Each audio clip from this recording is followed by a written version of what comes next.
हर हर महादेव, जय भोलेनाथ। आप सभी का हमारे चैनल पर हार्दिक स्वागत है।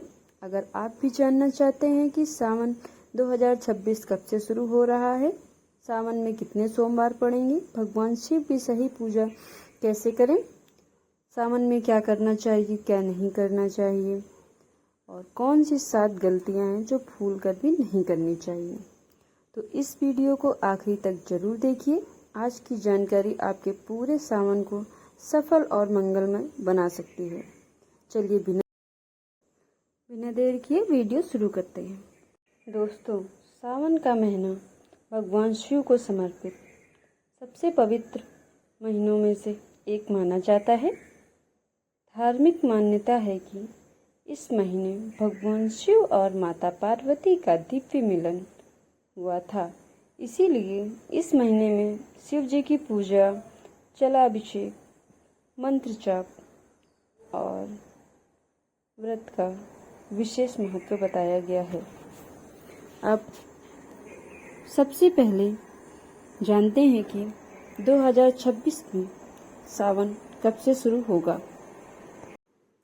30 जुलाई 2026 से शुरू होकर 28 अगस्त 2026 तक रहेगा। इस वर्ष 4 सावन सोमवार पड़ेंगे। पहला सावन का सोमवार 3 अगस्त 2026 को है। दूसरा 10 अगस्त 2026 को है। तीसरा 17 अगस्त 2026 को है। 24 अगस्त 2026 को चौथा सावन सोमवार पड़ेगा। इस वीडियो में आगे बताऊंगी बहुत ही ज़रूरी बात, जो कि वीडियो स्किप बिल्कुल भी ना करें और ध्यान से देखें। अब बात करते हैं कि सावन में सुबह उठने के बाद क्या करना चाहिए। ब्रह्म मुहूर्त में उठें, स्नान करके साफ और स्वच्छ कपड़े पहनें। यदि संभव हो तो हल्के रंग या सूती वस्त्र पहने। जहाँ पर पूजा की जाती है वहाँ की अच्छे से सफाई करें और सबसे पहले भगवान गणेश जी का स्मरण करें। इसके बाद भगवान शिव का ध्यान करते हुए एक दीपक जलाइए। आइए अब जानते हैं सही पूजा विधि।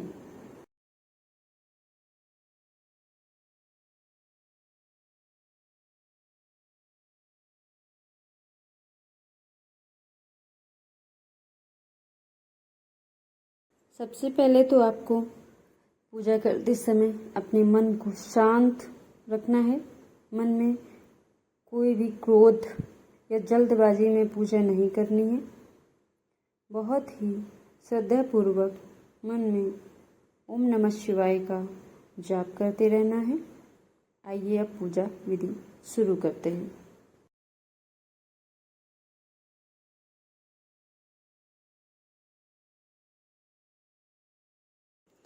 वीडियो के अंत तक जरूर बने रहें। आगे मैं आपको और भी ज़रूरी बातें बताने वाली हूँ, इसलिए वीडियो को स्किप ना करें और वीडियो अंत तक जरूर देखें। सबसे पहले शिवलिंग पर शुद्ध जल अर्पित करें।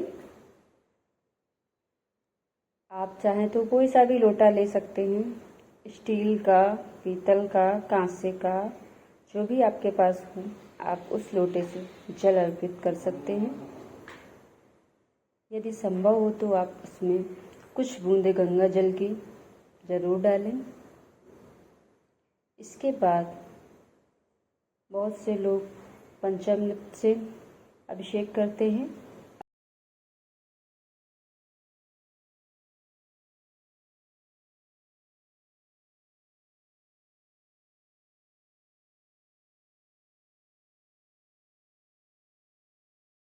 मन में ओम नमः शिवाय का जाप करते रहें और जल को धीरे धीरे अर्पित करें। अगर नहीं है तो गाय के दूध से भी कर सकते हैं। दूध से अभिषेक करें। यदि आपकी श्रद्धा हो तो शहद, घी, दही और शक्कर मिलाकर पंचामृत से भी अभिषेक कर फिर दोबारा स्वच्छ जल से शिवलिंग को स्नान कराएं।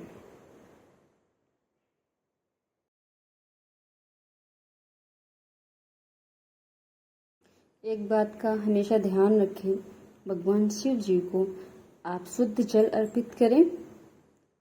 कच्चे दूध से भी अभिषेक कर सकते हैं। भगवान शिव जी को एक चीज़ का ध्यान रखें, नारियल पानी से अर्पित नहीं करना चाहिए। पंचामृत से कर सकते हैं, शहद लगा सकते हैं।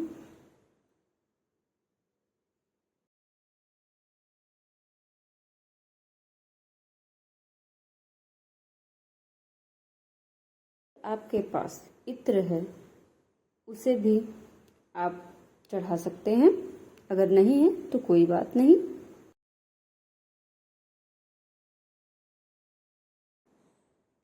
आपके पास जो भी फूल हों आप भगवान शिव जी को अर्पित कर सकते हैं।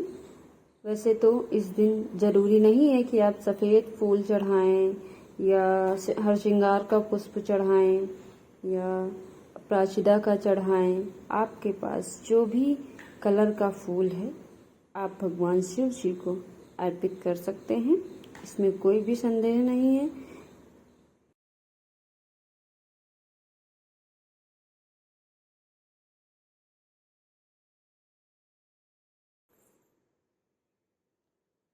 क्या आप भी ऐसा करते हैं? अब चंदन का तिलक करें। इसके बाद भगवान शिव जी को बेलपत्र अर्पित करें।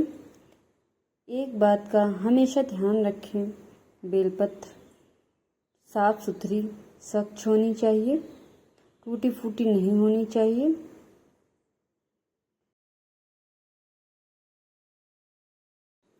बेलपत्र भगवान शिव जी को अत्यंत प्रिय है, इसलिए एक बात का अवश्य ध्यान रखिए, बेलपत्र पर कुछ चंदन से तिलक करेंगे। उसके बाद भगवान शिव जी को बेलपत्र अर्पित करेंगे। इसके बाद बेलपत्र का चिकना भाग शिव जी की ओर रहे, फिर धतूरा, आग के फूल, सफ़ेद फूल, भांग, जहाँ जैसी परंपरा हो उस हिसाब से आप भगवान शिव जी को अर्पित करें। अक्षत और मौसमी फल अर्पित करें। एक बात का ध्यान रखें, भगवान शिव को अक्षत अर्पित करते समय ध्यान रहे अक्षत खंडित नहीं होने चाहिए, टूटे फूटे नहीं होने चाहिए, एकदम सही और शुद्ध होने चाहिए। इसके बाद धूप और दीप दिखाइए। अगर आपके पास जनेऊ है तो आप जनेऊ भी अर्पित कर सकते हैं। मैंने वस्त्र के रूप में मौली ली हुई है जो भगवान शिव जी को अर्पित किया हुआ है। अब मैंने घंटी पर तिलक किया हुआ है। भगवान शिव जी की आरती करें, उसमें आप शिव चालीसा भी पढ़ सकते हैं। अगर नहीं आती है तो सिर्फ ओम नमः शिवाय का जाप करें। धूप और दीप अर्पित करते समय 108 बार ओम नमः शिवाय मंत्र का जाप करें। यदि कम परिवार की सुख शांति, स्वस्थ और समृद्धि की प्रार्थना करें। आइए जानते हैं कि सावन में किन बातों का विशेष ध्यान रखना चाहिए। यदि आप व्रत रखते हैं तो दिन भर सात्विक भोजन करें। क्रोध, चुगली, झूठ और किसी का अपमान नहीं करना चाहिए। ज़रूरतमंद लोगों की सहायता करें। पक्षियों को दाना दें। गाय की सेवा करें। अन्य जीवों को भोजन देना भी पुण्य का कार्य माना गया है। ध्यान रहे इस दिन किसी जीव की हत्या ना हो। अपने माता पिता और बड़ों का सम्मान करें।